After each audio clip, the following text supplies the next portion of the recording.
Ngayong araw mga kalapatids, ito, binibilang natin yung mga ibon natin kung ilan na ay nakakulong dito sa ating Dreamlock. So makikita nyo naman, ayan, yung ating hapunan dito, punong-puno na sila. Tapos dito, puno na rin, ay meron pa iba sa baba. So ito, hawak natin dito si Kaluluwa. Yung half brother ni Tensil, yung ating champion mga kalapatids natin overall.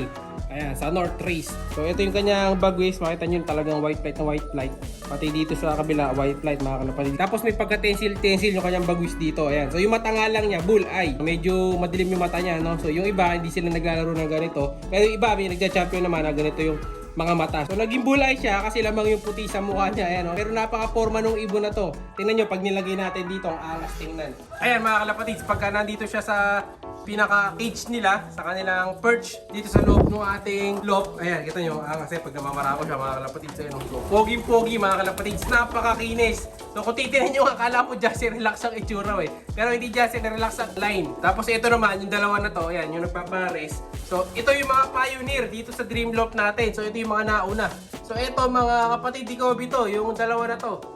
Hindi ako nagkakamali. Ayan. So kita nyo, kamukha ni Kobe yung mata nung isa. Pero ang itsura ng mga kulay, kahawigan nila yung nasa logo natin mga kalapatids. Ito, yung kak. Ayun, to, yung isa na to. Mas kamukha nung nasa logo natin yan. Ayan, ang lalaki na. Sobrang beast na. Malamang abutin ng birthday to, hindi pa nakakarera. So ayan yung mga ibon natin dito. Ayan, ang dami na nila mga kalapatids. Punong-puno itong Dreamlock natin. Hindi ko rin expect na mapupuno natin yung ganito loop mga kalapatid. So halos, ano na yung nakakulong dito, ang bilang namin nasa 40 plus na yata Pero magre-recount tayo para makita natin kung ilan lahat na nakakulong. Dami mga kalapatids. Meron tayo mga pula.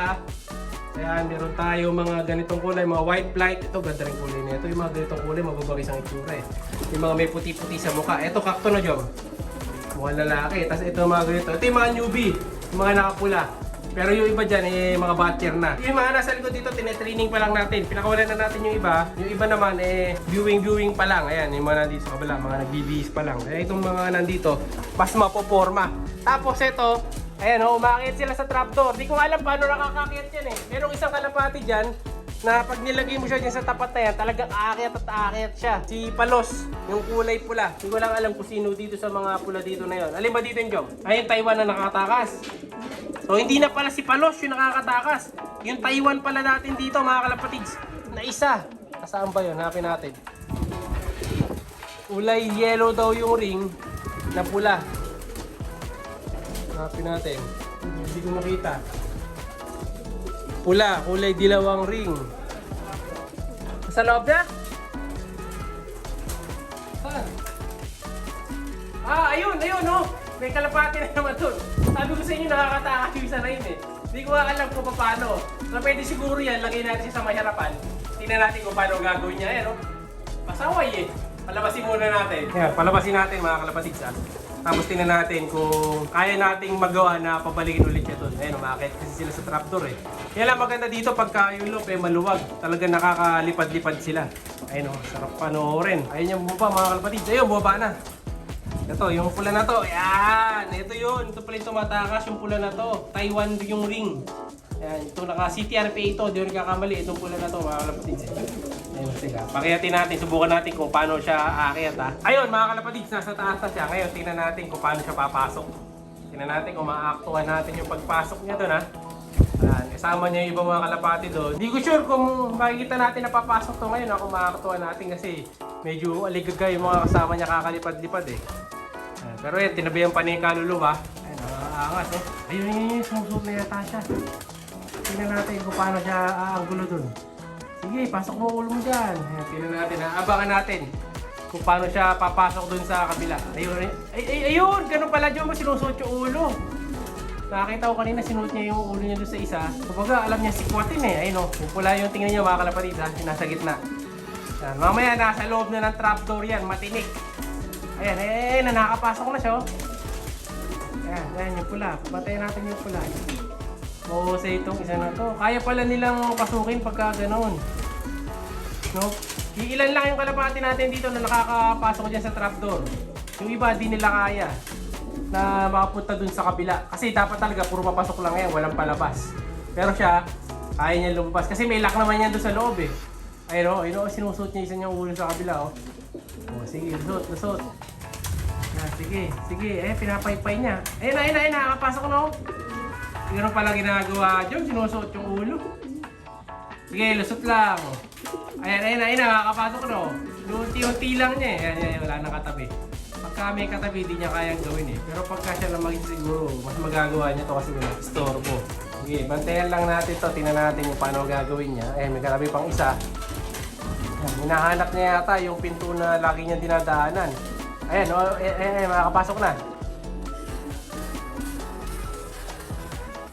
Ayun! Nakapasok! Este nakalabas! Oh, diba? Ay, nasa loob na siya mga kalapatis. Nagmamagic yung kalapati natin dito, matindi. Ayun, no? Teka, punta natin sa kabila angulo. Talaga namang napabilib ako nung kalapati na to, mga kalapatis. Ayan, no? Kinaya niya makapunta ron. Nang siya lang mag-isa. Aba, matindi. So kung ano to, trapdoor pala sa labas to, nakatakas na to. Kaya pagka sa kabilang angulo, ito siya mga kalapatis. So, siya lang yung nag-iisa dyan. So, hari ito. Hari ng takas mga kalapatids, itong one-time bird natin. Mahusay! Ito nga pala, pakita ko na rin sa inyo yung loft natin. So ito, may ilaw dyan. Talagang pang ano to, pang hotel to, mga ilaw natin dyan. Sa kabila, may ilaw din para sobrang liwanag sa loob. Kasi pagka inalis natin yung ilaw, medyo didilim. Pero ngayon lang naman to kasi nagbablog tayo eh. Pag di tayo nagbablog, wala namang ilaw dyan. And medyo sinara natin yung mabintana ngayon kasi nga hindi naman kailangan buksan dahil mahangin sa labas. Ayan, mga warriors natin, pag sa gilid, ganyan ang itsura nila. Pag nandito naman, eto sila, ang kikinis na rin. Ayan, yung iba yung mga nakatambay sa baba eh.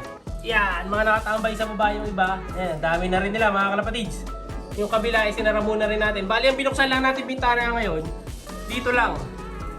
Saka dito sa kabila kasi masasabaw sila masyado sa hangin. Kasi ito yung ilaw dito, eh, may sariling switch to eh. Ayan, so wala tong ilaw ngayon. Ito rin wala. Kasi naka-off yan. Dito yung switch niyan. So kahit nasa labas ako, abot ko yan. So pag inalis natin yung ilaw, ayan, kita nyo yung liwanag sa loob ah. Ayun, hindi naman ganun kadilim mga kalapatid. Sakto lang naman. So yung pinaka-brightness sa loob, alos ganun pa rin naman. No? Pero mas maganda pa rin talaga. Yung may ilaw, kaya lang medyo magastos sa kuryente. No? So yun yung naging tulong ng jealousy natin. Kaya medyo maliwanag. Kasi pati itong salamin natin dito, ng ganyan ang kulay. So hindi muna natin sila pinalabas dito. So walang kalapati ngayon dito sa bilaran natin. Malinis muna ngayon dyan. Kasi medyo umulan, saka medyo malakas yung agi eh. So nababasa-basa sila, kaya nilinis muna natin dyan. Clear muna. So ngayong araw, all around muna dito sila sa loob. Ayan. Kasi ito medyo nagkakalikabok ito. Pinupunas-punasan na lang natin to. Baling gagawin ko nga, bibili ako ng vacuum. Kailangan kasi binabacuum natin kasi mga alikabok dito sa Dreamlock hindi na alis. So yun yung kailangan natin, yung mga ganito, ano.